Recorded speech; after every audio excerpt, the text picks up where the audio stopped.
কেউ কেউ ভাবছে খেলাটা কয়টায় শুরু হবে। বিভিন্ন জিনিস ঘুরতে থাকে আপনাদের মনের ভেতর, আমি জানি না। নবীজি সাল্লাল্লাহু আলাইহি ওয়াসাল্লামও জানেন না মানুষের মনের ভেতর কি কি ঘটছে, তার জানার কথাও না। আল্লাহ বলেন, আপনার একমাত্র কাজ হলো তাকেই সতর্ক করা যার মাথার ভেতরে কিছু ঘটছে। মানিত্তাবা যিকর, আল্লাহর কথাগুলো কত নিখুঁত দেখুন। ও খশিয়া রহমান, আর সে কাকে ভয় পায়? আর রহমান বিল গায়ব, অদৃশ্যে ভয় পায়। সে গায়েবের ভেতর আর রহমানকে ভয় পায়। সেটা কেন? রহমান তো অবশ্যই গায়েবের ভেতর। তাহলে গায়েবের ভেতর বলতে কি বোঝাচ্ছে? আসলে এর মানে হলো সে প্রকাশ্যে আল্লাহর প্রতি আর রহমানের প্রতি ভয় দেখিয়ে বেড়ায় না। কোথায় দেখায় তাহলে? গোপনে। মানে আপনি এখনো জানেন না সে কে, কারণ সে লুকিয়ে লুকিয়ে আর রহমানকে ভয় পায়। নবীজি সাল্লাল্লাহু আলাইহি সাল্লামের কোনো ধারণাই নেই যে তার শ্রোতাদের মাঝে কেউ কেউ মুসলিম হয়ে যাচ্ছে। তিনি শুধুই শুনবেন, তাকে শুধুই আল্লাহর উপর ভরসা করতে হবে। এখন এটার মনস্তাত্ত্বিক প্রভাবের কথা চিন্তা করুন। তিনি তার প্রতি আক্রমণাত্মক এক জনগোষ্ঠীর সাথে কথা বলছেন, আর আল্লাহ বলছেন এই শ্রোতাদের মাঝেই কেউ একজন আছে যে আপনাকে গ্রহণ করছে, যদিও জনতা আপনার বিরুদ্ধে। তাই সেই একজন লোককে বলুন, ফাবাশশিরহু বিমাগফিরাতিন ওয়া আজরিন কারীম, সেই একজনকেই ক্ষমার সুসংবাদ দিন, বিশাল প্রতিদানের অভিনন্দন জানান তাকে। এখানে দেখুন কি অসাধারণ ব্যাপার যে আল্লাহ আযজা ওয়া জাল্লা এই আয়াতে প্রথমেই সেই ব্যক্তিকে নিজের থেকে ক্ষমা করছেন। আপনারা জানেন কেন? কারণ আপনি যদি সেই শ্রোতাদের একজন হন, তাহলে আপনি এখন নবীজি সাল্লাল্লাহু আলাইহি সাল্লামের কথা শুনছেন। তার মানে আপনার পূর্বের জীবন ভালো নাকি পাপের জীবন ছিল? আপনি পাপের জীবন অতিবাহিত করে আসছেন। তাই সত্য শোনার সাথে সাথেই আপনার অপরাধ বোধ কাজ করা শুরু করে। আপনি ভাবতে থাকেন, আমি কত পাপ করেছি এই জীবনে, আমার পুরো জীবনটাই নষ্ট করে ফেলেছি। এটা মুসলিমের সাথেও হয়। আজকাল কোনো মুসলিমকে কেউ একজন ইউটিউবে ভিডিও পাঠালো, সেটা দেখে তার অবস্থা হয়, ইয়া আল্লাহ, আমি কত খারাপ, আমার জীবনে পরিবর্তন আনতেই হবে, আমি এটা কি করলাম? অপরাধ বোধ কুরে কুরে খায়, তাই না? আর এমনটা হবার সাথে সাথেই নবীজি সেই মানুষদের বলছেন, সেই লোকটিকে বলছেন, তোমাকে অভিনন্দন জানাই আমি, তুমি ক্ষমা পেয়েছ। এই লোকের তো সবচেয়ে আগে এটাই দরকার। যা গেছে গেছে, সব অতীত, এখন ভবিষ্যতের কথা ভাবো। কিন্তু এরপর নতুন সমস্যার উদ্ভব। যদি আমি ইসলামে প্রবেশ করিও, এই নবীর কি অবস্থা হচ্ছে দেখো। সবাই তাকে নিয়ে মজা করছে, তাকে মিথ্যুক বলছে, পাগল বলছে তারা। পুরো জনতা তার উপর ক্ষিপ্ত। তাকে যদি অনুসরণ করি আমার অবস্থাটা কি হবে? একই জিনিস, তারা ভাববে আমিই তার দলের একজন, আমার পেছনেও লাগবে তারা, আমি সমস্ত সম্মান হারাবো, তাই না? যেন সেই নবী আগে সম্মানিত মানুষ ছিলেন, এরপর যখন নবী হয়ে গেলেন, রাসূল হবার দাবি করলেন, তখন কেউ আর সম্মান করে না। তাকে তো কেউ রেহাই দেয়নি, অথচ তিনিই শহরের সবচেয়ে সভ্য মানুষ। আমাকে কি তার ছেড়ে দেবে? কোরআনের অসাধারণত্ব দেখুন, তাকে ক্ষমার অভিনন্দন দিচ্ছে। আগেই বলেছি, উত্তম প্রতিদানের সুসংবাদ দিচ্ছে, উত্তম প্রতিদানের সুসংবাদ দিচ্ছে, আজরিন কারীম। কেন? কারণ এখন আপনার উচিত নয় মানুষের কাছে সম্মান খোঁজা। আপনার একমাত্র কাজ হলো আল্লাহর কাছেই সম্মান তালাশ করা। সম্মান আর মর্যাদার সংজ্ঞা আপনার কাছে পাল্টে যাবে। মানুষ কি ভাববে সেটা আর পরোয়া করবেন না। আপনি নিজেই এখন বড় মানুষ, আপনি নিজেই এখন স্বাধীন মহিলা। মর্যাদা একমাত্র আপনি আল্লাহর কাছেই চান। সামাজিক চাপ থেকে আপনি মুক্ত হয়ে গেছেন। এই একটি বক্তব্য মাত্র কি করছে জানেন?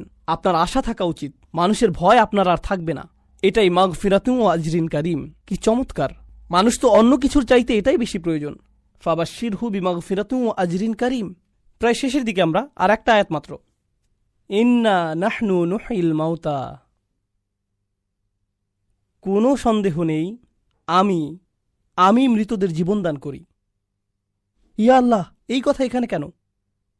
এতক্ষণের কথোপকথন তো মৃত্যুর পরের জীবন নিয়েছিল।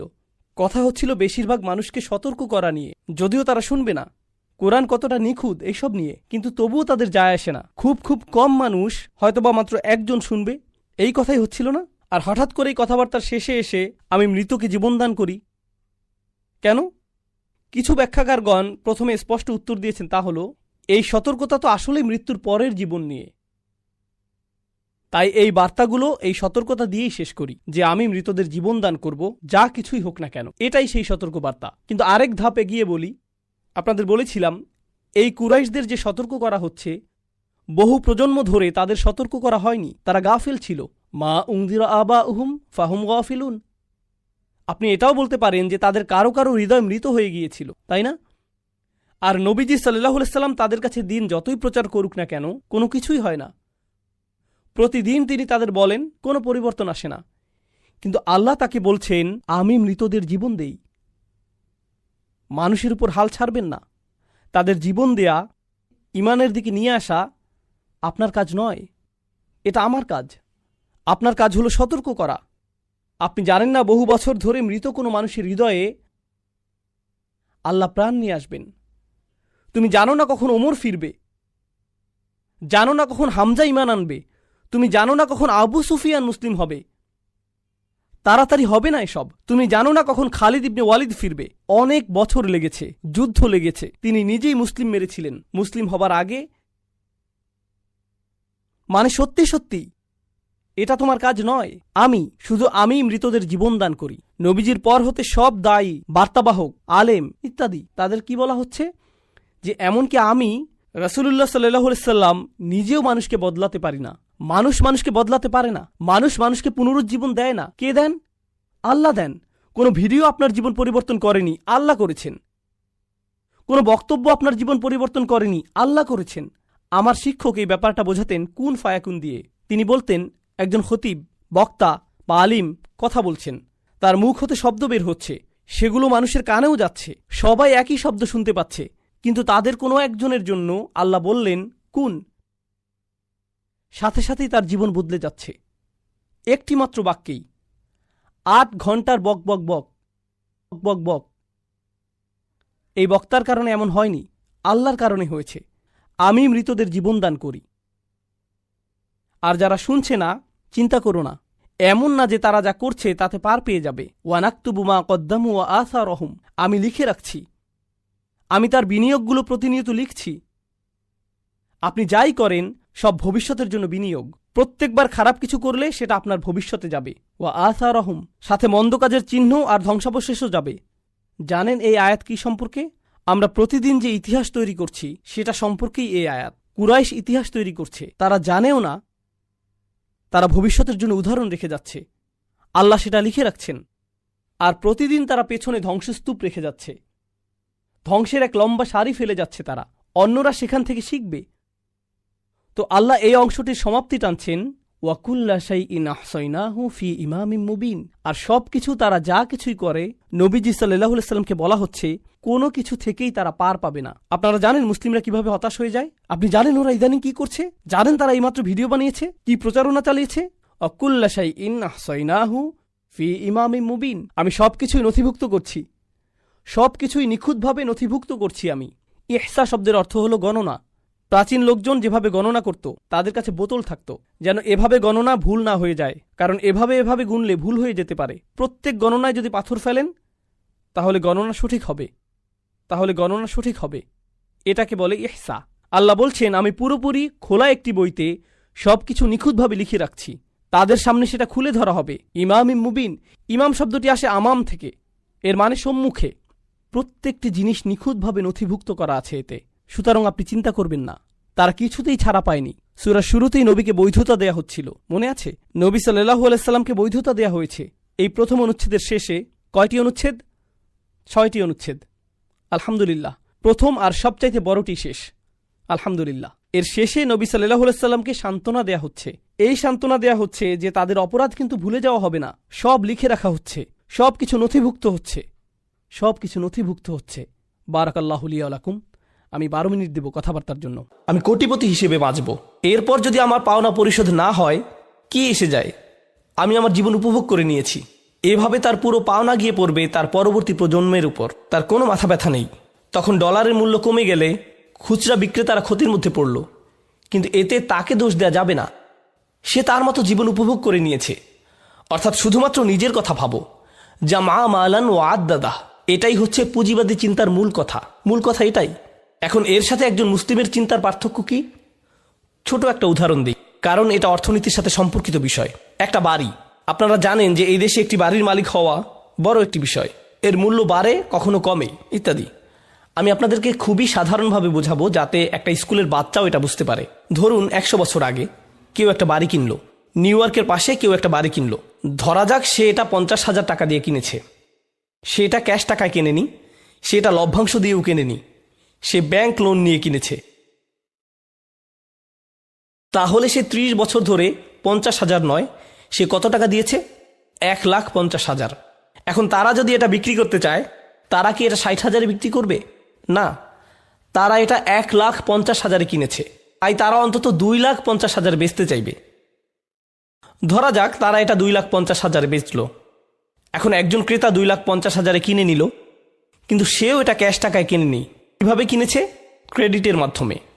তাহলে সেও 2,50,000 দেয়নি, সেও 30 বছরে 4 লাখ বা 5 লাখ টাকায় কিনেছে। যখন সে এটা বিক্রি করতে যাবে এর মূল্য বাড়তে থাকবে। তাহলে এখানে যা ঘটল, প্রথমত মুদ্রার মূল্য কমে গেল, দ্বিতীয়ত যারা 100 বছর আগে একটা বাড়ি যে টাকায় কিনেছিল, পরবর্তী প্রজন্মের মানুষেরাও কি একই দামে কিনতে পারবে? না। তাহলে আপনি পরবর্তী প্রজন্মের জন্য এটা অনেক অনেক অনেক কঠিন করে ফেললেন। এটাই রিবা, এটাই জামা মালান ও আদাদা। এটা পরবর্তী প্রজন্মের জন্য সমস্যা তৈরি করে। এখন আসুন এর সাথে একজন মুসলিমের মানসিকতার তুলনা করি। একজন মুসলিমের মানসিকতা হলো একজন বৃদ্ধের জন্য যে প্রায় কবরের কাছাকাছি চলে গিয়েছে, সে তার বীজ বপন করে যাবে যাতে গাছ বাড়তে পারে। আপনি বলবেন গাছ বাড়লে লাভ কি? আপনি তো ততদিন বেঁচেই থাকবেন না। সে বলবে না, এটা একদিন কাউকে না কাউকে ছায়া দেবে, সেটা হবে আমার জন্য সাদাকায়ে জারিয়া। এটাই হচ্ছে একজন মুসলিমের মানসিকতা। এমনই হওয়া উচিত। আমরা চিন্তা করব কিভাবে ভবিষ্যৎ প্রজন্ম উপকার পায়। খাও দাও, ফুর্তি করো আর মরে যাও, এমন না। এখানেই আমাদের চিন্তা আলাদা। আর এটাই আসলে আমরা যখন অধ্যয়ন করব, আমরা কেবল এটা ভাববো না যে 1400 বছর আগে কি হয়েছে। এগুলো আমাদের সময়েরই বাস্তবতা, এগুলো আমাদের সময়ের অনেক বড় সমস্যা। দুর্ভাগ্যজনকভাবে মুসলিম হয়েও আমরা যেন পুঁজিবাদী ব্যবস্থার অন্ধকার কালো থাবায় জড়িয়ে পড়েছি। আমরা নিজেরাই কুৎসিত ও বাজে রকমের পুঁজিবাদী হয়ে গিয়েছি। আমরা এখন আর মানুষের পরোপকারের কথা, সমাজের ভালোর কথা ভাবি না, তাই না? আমরা জামা মালান ও আদাদার মধ্যে অন্তর্ভুক্ত হয়ে গিয়েছি। আল্লাহ আমাদের সবাইকে এ থেকে রক্ষা করুন, যাতে আমরা এই কদর্য থেকে বের হতে পারি। আচ্ছা আদাত্তু শাই লিকাদা ও আদাত্তু ইদা আমসাকতুহু লাহু ওয়া জাআলতুহু ইদ্দাহ ওয়া দাখিরা লিহাওয়াদিহি দাহর ওয়া সানিয়া আদাদাহু। তিনি এখানে মূলত যা বলেছেন তা হলো, আদাদা মানে হলো প্রস্তুতি নেয়া, কিছু প্রস্তুত করা ভবিষ্যতের কোনো বিপদাপদের জন্য, এমন বোঝায়। আই আহসাহু আরেকটি অর্থ হলো ঠিকভাবে গণনা করা। ওয়া জাআত তাসদীদ, এতে তাসদীদ দেয়া হয়েছে। ওয়া আদাদাহ, এতে তাসদীদ রয়েছে। তাসদীদের মাহাত্ম্য কি? ইয়াদুল্লু লিকাসিরাতিল মাদুদ, এর অর্থ হলো অনেক বেশি গণনা করা। সে সব সময় গণনায় ব্যস্ত থাকে এবং সে অনেক টাকা গণনা করে। সে সারাক্ষণ গুনতে থাকে। এটাও বোঝায় যে সে সারাক্ষণ গুনতে থাকে। আপনারা কি এমন কাউকে দেখেননি যে প্রতি ঘন্টায় ঘন্টায় অ্যাকাউন্টে লগ ইন করে আর টাকার পরিমাণ না দেখলে তার যেন নিঃশ্বাস বন্ধ হয়ে আসে? দেখেছেন? আমি বিজনেস স্কুলে গিয়েছি, আমার সাথে ফাইন্যান্সের ছাত্ররা বসেছিল। ওদের মেজর ছিল ফাইন্যান্স, তবে তারা মুসলিম ছিল। আমরা লাইব্রেরিতে ছিলাম। ওরা কি করছিল? ওরা শিখছিল কিভাবে স্টকে ইনভেস্ট করতে হয়। তারা সারাক্ষণ কি নিয়ে ব্যস্ত ছিল? ওহ, এই তো বেড়ে গেল, ওহ এই আবার কমে গেল, ওহ যেন কেউ তাদের শরীরে সারাক্ষণ ইলেকট্রিসিটি লাগিয়ে দিয়েছে। তারা তাদের ট্রেডিং অ্যাকাউন্টে ওহ আহ ইয়াতাখাব্বাসতুহু শাইতান মিনাল মাস, আল্লাহ বলেন যেন শয়তান তাদের স্পর্শ করছে, তাদের গুঁতো দিচ্ছে। ওরা অনবরত চেঁচিয়ে উঠছিল, ও মাই গড, ওহ আহ আবার ফিরে পেয়েছি। তারা সারাক্ষণ এমন প্রতিক্রিয়া দেখাচ্ছিল। শেষে লাইব্রেরি কর্তৃপক্ষ এসে বলল, তারা বলল, না না না, আমি এখন জামউ মালিন ও আদিদ নিয়ে ব্যস্ত আছি। জামউ মালিন ও আদিদুহ। তাহলে আয়াতের প্রথম অংশে অন্যের প্রতি তার মনোভাব নিয়ে বলা হয়েছে, আর দ্বিতীয় অংশে তার নিজের প্রতি মনোভাব নিয়ে বলা হয়েছে। সে কি নিয়ে নিজেকে ব্যস্ত রাখে। মজার ব্যাপার হচ্ছে, মানুষের কাছ থেকে যা প্রত্যাশা করা হয়, মানুষ আসলে তার সম্পূর্ণ বিপরীত। আপনার অন্যের সাথে ভালো আচরণ করার কথা ছিল, নিজের জন্য টাকা না জমিয়ে অন্যকে দান করার কথা ছিল, যা আপনার কাছ থেকে প্রত্যাশা করা হয়। এখানে তার বিপরীতটাই বর্ণনা করা হয়েছে। তাহলে আদাদা মানে হলো বারবার গুনতে থাকা, গণনার পুঙ্খানুপুঙ্খ হিসেব রাখা, কিংবা এর অর্থ হতে পারে ভবিষ্যতের জন্য প্রস্তুতি নেয়া। আমাদের কতটুকু সময় বাকি আছে? আমার কাছে ঘড়ি নেই। ও, আমাদের সময় আছে। আমি ধীরে সুস্থে বাকিটা শেষ করব। আচ্ছা, কেন এই দুইটি ক্ষেত্র একত্রে এসেছে এবং এই দুইয়ের মধ্যে সম্পর্ক কি, আমরা সেটা নিয়ে আলোচনা করছি। তা হলো, একটি হচ্ছে অন্যের প্রতি মনোভাব, অপরটি হলো সেই নিজের প্রতি কিভাবে সেটা। এখন এক বচনে মালান শব্দটি দিয়ে কি বোঝায় আমরা সেটা জেনেছি, এবং এটা কিভাবে কারো জীবনে প্রভাব ফেলে সেই সম্পর্কে জেনেছি। এবার আমরা তৃতীয় আয়াত সম্পর্কে জানব। ইয়াহসাবু আন্না মালাহু আখলাদা। ইয়াহসাবু শব্দটি হচ্ছে মিন আফআলিল কুলুব, অর্থাৎ যেসব ক্রিয়া অন্তর বোঝাতে ব্যবহৃত হয়। অর্থাৎ এখন আল্লাহ তাআলা মানসিকতার দিকটি তুলে ধরছেন যে তার অন্তরে কি ঘটছে। প্রথম দুইটি আয়াত ছিল তার কাজের ব্যাপারে, এগুলো ছিল বাহ্যিকভাবে, কিন্তু তৃতীয় আয়াতে এসে তিনি বলছেন তার ভেতরের কথা, তার ভেতরে কি চলছে। ইয়াহসাবু, সে ভাবে, আন্না মালাহু আখলাদাহ, আর সম্পদ তাকে চিরস্থায়ী জীবন দিবে বা তাকে অমর করবে। এখন এখানে মূল বিষয়টি হচ্ছে মালাহু। এর আগের আয়াতে আমরা মালাহু পাইনি, আমরা পড়েছি আল্লাযী জামা মালান, কারণ সে নিজের জন্য সম্পদ জমাচ্ছে, যা আসলে তার নিজের জন্য নয়, তবুও সে জমায়। মালান শব্দটি দিয়ে তার এই ভ্রান্তিকে চিহ্নিত করা হয়েছে। এবার যখন সে এত সম্পদ জমিয়ে ফেলেছে, এত সম্পদের মালিক হয়েছে, সে ভাবছে এগুলো তাকে চিরস্থায়ী জীবন দিবে। এখন এ থেকে আমরা কিছু গভীর প্রশ্নের সমাধান পাই। কেন মানুষ টাকার পেছনে ছোটে? এটা একটা বড় প্রশ্ন। যদি আপনি কোনো শিশুকে জিজ্ঞেস করেন তোমার কেন টাকা দরকার, সে বলবে আমি জানি না, আমার হয়তো পরে লাগবে। কিন্তু নিজেকে নিজে প্রশ্ন করুন, কেন আসলে মানুষ টাকার পেছনে ছোটে? আজকে যদি প্লেটে খাবার থাকে, আপনি আজ নিয়ে দুশ্চিন্তা করা বাদ দিবেন, আপনি আগামীকাল নিয়ে ভাববেন। অর্থাৎ আখলাদা শব্দের অর্থ কেবল চিরস্থায়ী জীবন নয়, এটা দিয়ে বোঝায় এমন কিছু যা চিরকাল অবিরামভাবে তাকে বাঁচিয়ে রাখবে। অর্থাৎ মানুষ দুশ্চিন্তা করে কারণ যদি তার সঞ্চয় না থাকে সে হয়তো বাঁচতে পারবে না। অনেকে দেখবেন যখন তার স্টক অ্যাকাউন্ট ধসে পড়ে সে আত্মহত্যা প্রবণ হয়ে পড়ে, কারণ সে তার বেঁচে থাকার সাথে সঞ্চয়কে মিলিয়ে ফেলেছে। তার প্লেটে এখন খাবার আছে এর সাথে নয়, বরং আগামীকালের জন্য সে যে খাবার সঞ্চয় করেছে তার সাথে। আখলাদা শব্দটি দিয়ে এটাও বোঝায় সে কেবল এটা ভাবে না যে সে সারা জীবন বাঁচবে, বরং এটাও ভাবে যে ভবিষ্যতে এটা তার কাজে লাগবে। এটা ইখলাদ থেকে এসেছে, হুলুদ থেকে। তার ভবিষ্যৎ সুনিশ্চিত হয়ে গিয়েছে কারণ তার সঞ্চয় আছে, সে এত এত সঞ্চয় করেছে। এখানে আরেকটি ব্যাপার হলো, এই ধারণাটি স্মৃতিস্তম্ভ বানানোর সাথে সম্পর্কিত। দেখবেন মানুষ চায় মানুষ তাকে মনে রাখুক। যে বিষয়গুলোর কারণে মানুষ কাউকে মনে রাখে তার একটি হলো সম্পদ। কেউ যদি পরকালে বিশ্বাস না করে, তার জীবনের শেষ পর্যায়ে সে সাদাকা দেয় না, সে হয়তো মানব কল্যাণে টাকা দেয়, হাসপাতাল বিশ্ববিদ্যালয়ে টাকা দেয়, যাতে তার নামে স্মৃতিস্তম্ভ তৈরি হয়। এটাই তার জন্য একমাত্র বস্তু যাতে মানুষ তাকে মনে রাখবে। তাই সে অনেক অনেক টাকা আয় করে যাতে মানুষ তাকে এসব স্মৃতিস্তম্ভের কারণে মনে রাখে, যেগুলো নিছক পাথর বা মেটালের তৈরি জড়বস্তু দিয়ে বানানো। এই বিষয়টিও কোরআনে বলা হয়েছে। হুদ জাতির বিষয়ে বর্ণনাটি এসেছে। আল্লাহ আযজা ওয়াজাল্লা বলেন, আতাত্তাখিযুনা মাসানিআ লাআল্লাকুম তাখলুদুন। তাখলুদুন, তোমরা ভাস্কর্য তৈরি করছো এই মনে করে যে তোমরা চিরস্থায়ী হবে। এর সাথে চিরকাল বাঁচার সম্পর্ক কি? সম্পর্ক আছে। তাদের নাম, তাদের উত্তরাধিকার, তাদের স্মৃতি চিরকাল থাকবে। এইসব অপ্রয়োজনীয় স্মৃতিস্তম্ভ বানানোর পেছনে এটাই কি কারণ? তারা এইসব বিশাল স্তম্ভ বানাবে যা দিয়ে হাজারো লোককে খাওয়ানো যেত, কিন্তু না, তাদের এটা বানাতেই হবে। তাদের তো এইসবই সুন্দর স্থাপত্যের স্তম্ভ বানাতেই হবে। এটা কিন্তু মুসলিমদের মধ্যেও হচ্ছে। আপনারা বিভিন্ন গরিব মুসলিম দেশেও খুব সুন্দর সুন্দর স্তম্ভ দেখবেন, কিন্তু তাদের এটা বানাতেই হবে, কারণ এগুলো নাকি জাতীয় ঐক্যের প্রতীক। তাহলে যেসব গৃহহীন গরিব মানুষেরা স্তম্ভের পাশে শুয়ে থাকে তারা কিসের প্রতীক? তারাও কি আপনাদের জাতীয় ঐক্যের প্রতীক? সেখান থেকে কিছু টাকা তাদেরকে দিলে কি হতো? তারা এখন কি করবে? তারা কি সেই স্তম্ভ খাবে? তারা এটা দিয়ে কি করবে? তো এভাবে টাকার অপচয় করা হচ্ছে। আর তারা বলছে এগুলো দিয়ে নাকি তারা তাদের জাতির মানুষদের কাছে চিরকাল বেঁচে থাকবে। এটা আসলে আমি আগেও এটা পড়েছি, আবার পড়ছি। এটা হচ্ছে পিরামিডের প্রতি একজন দার্শনিকের মনোভাব। তিনি এটা লিখেছিলেন। এটা একটা জাদুঘরে পিরামিডের ছবির নিচে লেখা ছিল। তার লেখাটা দেখুন, শান্ত এবং স্বয়ংসম্পূর্ণ, স্থির ও দৃঢ় পিরামিডের প্রতিধ্বনি অনন্তকাল ধরে বাজে। এটা মানুষের বেঁচে থাকার ইচ্ছার হাহাকারকে সংজ্ঞায়িত করেছিল আর সময়ের ঝড়কে ধরতে পেরেছিল। মানুষটা মারা যাবে, অন্তত তার বানানো পিরামিডটি সময়ের ঝড়কে ধরতে পারবে। অনন্তকালের প্রতি এটাই তার আকাঙ্ক্ষা, এটাই তার ইচ্ছা, যেন চিরকাল বেঁচে থাকা যায়। আল্লাহ এই ইচ্ছা মানুষের মধ্যে দিয়েছেন। এই আকাঙ্ক্ষা যদি জান্নাত লাভের প্রতি না হয়, এটা নিশ্চিতভাবেই নিজের ধন সম্পদ দিয়ে এসব স্মৃতিস্তম্ভ বানানোর দিকে যাবে। কিন্তু আকাঙ্ক্ষা থাকবেই। যেমন যে কোনো সুন্দর জিনিসের প্রশংসা করাটা আল্লাহ আমাদের মনে দিয়ে দিয়েছেন। অসাধারণ কোরআন তেলাওয়াত শুনে যদি আপনার ভালো না লাগে, এর মানে আপনি মিউজিকের প্রতি ঝুঁকে পড়েছেন। আকাঙ্ক্ষা কিন্তু থাকবেই, এর গতিপথ ঠিক করে দিতে হয়। এদিকে যাবে নয়তো ওদিকে যাবে। বুঝতে পেরেছেন? এটাই আমরা এখানে শিখছি। তো যারা, বলে রাখি, এটা আমার শিক্ষক ডক্টর আহমদের মন্তব্য।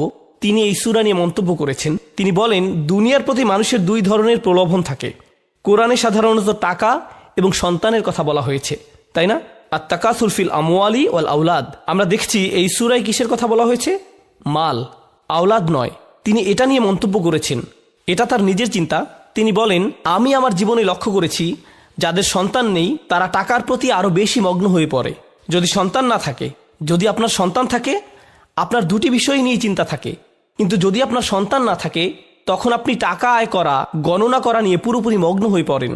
আর যারা টাকা নিয়ে এত বেশি চিন্তিত, যদি আপনি তাদেরকে জিজ্ঞেস করেন তারা কেন সন্তান নেয় না, তারা কি কারণ দেখায়?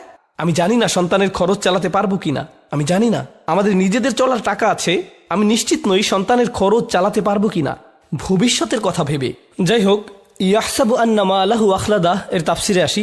দাওয়াল আল মালু আমলাহু, তার ধন সম্পদ তার নিরাশা বাড়াবে। ওয়ামান্নাহুল আমানিয়াল বাঈদাহ, এটা তাকে কিছু অলীক কল্পনা দিবে যা বাস্তবতা থেকে অনেক দূরে, ততক্ষণ পর্যন্ত যতক্ষণ না সে নিজেকে গভীরভাবে উদাসীন করে তোলে এবং তার মিথ্যা আশাকে প্রলম্বিত করে। ইয়াহসাবু আন্না মালাহু তারাকাহু খালিদান, সে মনে করে তার সম্পদ তাকে চিরস্থায়ী করবে। ফিদ দুনিয়া লা ইয়ামুত, এই দুনিয়ায় যেন সে কখনো মরবে না। এটা দিয়ে পরকালকেও বোঝানো হয়েছে। সে মনে করে, আর হ্যাঁ, এটা বোঝাটা খুবই জরুরি, এমন অনেকে আছে যারা মনে করে আল্লাহ তাদেরকে এত বেশি দিয়েছেন তাই তারা পরকালেও পার পেয়ে যাবে। হে, আল্লাহ আমাকে এত ভালোবাসেন, তিনি আমাকে এত এত সম্পদ দিয়েছেন, আল্লাহ নিশ্চয়ই পরকালেও আমার জন্য ভালো কিছুই দিবেন। আমাদের অনেকের চিন্তাভাবনা এমন। এটা আসলে খ্রিস্টান প্রোটেস্ট্যান্টদের বিশ্বাসের মূল ভিত্তি। তারা আপনাকে বলবে গড চান যেন আপনি প্রমোশন পান, তিনি চান যেন আপনি বেশি বেশি টাকা কামাতে পারেন, তিনি চান যেন আপনি লোনটা পান, কারণ তিনি আপনাকে ভালোবাসেন।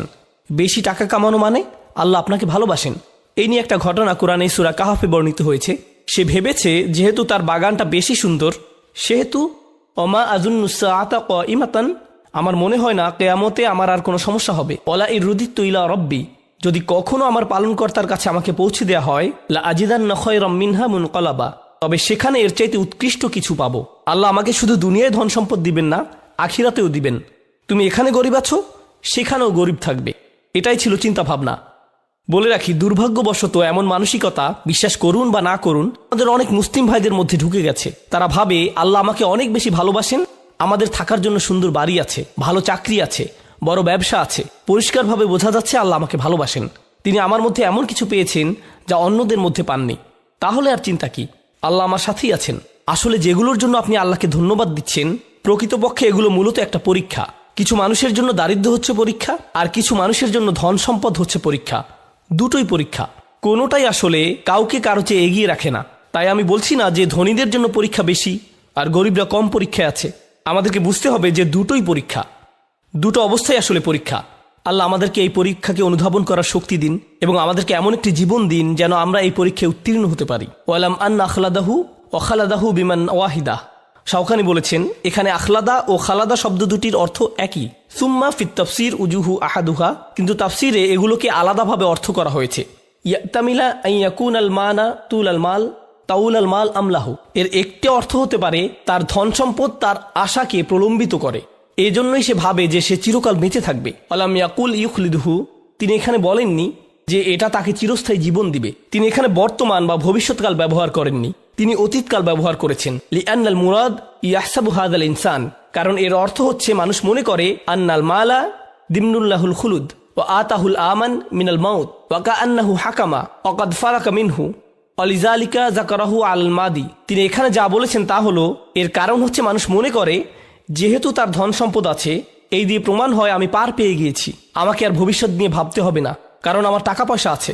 অর্থাৎ আখিরাতের সতর্কতা, ভবিষ্যতের সতর্কতা তাকে ভাবায় না। তার মাথায় শুরুতেই যা আসে তা হলো আমি ঠিক আছি, আমার কোনো সমস্যা নেই, অন্যদের এসবে সমস্যা হতে পারে, আমি পার পেয়ে যাব। কেউ কেউ আবার ভাবে, এই সূরার তাফসিরে মুফতি আহমদ শফি এটা বলেছেন, এটা রেকর্ড করা আছে। তিনি বলেন কিছু মানুষ আছে তারা ভাবে তারা জান্নাত কিনতে পারবে। যখন তাদেরকে সতর্ক করা হয় তারা ভাবে আমার তো অনেক টাকা, যদিও আমি আল্লাহর হুকুম মানছি না, তবে আমি এর একটা ব্যবস্থা করে ফেলবো। সামনের হজে আমি এলিট প্যাকেজে যাব, এলিট প্যাকেজে গেলে কোনো সিকিউরিটি গেটে আমাকে আটকাবে না, এরপর একদম সোজা জান্নাতে চলে যাব, মানে জান্নাত আমার জন্য অপেক্ষা করছে। তো এভাবে সে ফুরু হয়ে যায়, অর্থাৎ ভবিষ্যৎ নিয়ে সে পুরোপুরি অসচেতন হয়ে পড়ে। কল আল হাসান, হাসান বলেন মা রাআইতু ইয়াকিনান, এটা একটা অসাধারণ মন্তব্য। মা রাআইতু ইয়াকিনান লা শাক্কা ফীহি আশবাহু বিশাক লা ইয়াকিনা ফিকাল মাউত, সে ভাবে আমি এ ব্যাপারে নিশ্চিত নই, যেখানে এতে আসলে কোনো সন্দেহ নেই। মানুষ এটা নিয়ে খুবই অনিশ্চিত, যেন এটা কোনো অনিশ্চিত বিষয়, এটা এমন একটি বিষয় যা অবশ্যই ঘটবে, এতে কোনো সন্দেহ নেই। আর মানুষ মনে করে যেন এটা কোনো অনিশ্চিত বিষয়, কখনো ঘটবে না, তারা এটা নিয়ে সন্দেহ করে। সুবহানাল্লাহ। আহাব্বাল মাল হুব্বান শাদীদান, এটা হচ্ছে আয়াতের আরেকটি অর্থ। সম্পদের প্রতি তাদের ভালোবাসা হলো তীব্র ভালোবাসা। হাত্তা তাকাদা আন্নাহু ইন ইনতাকাসা মালিল আমুত,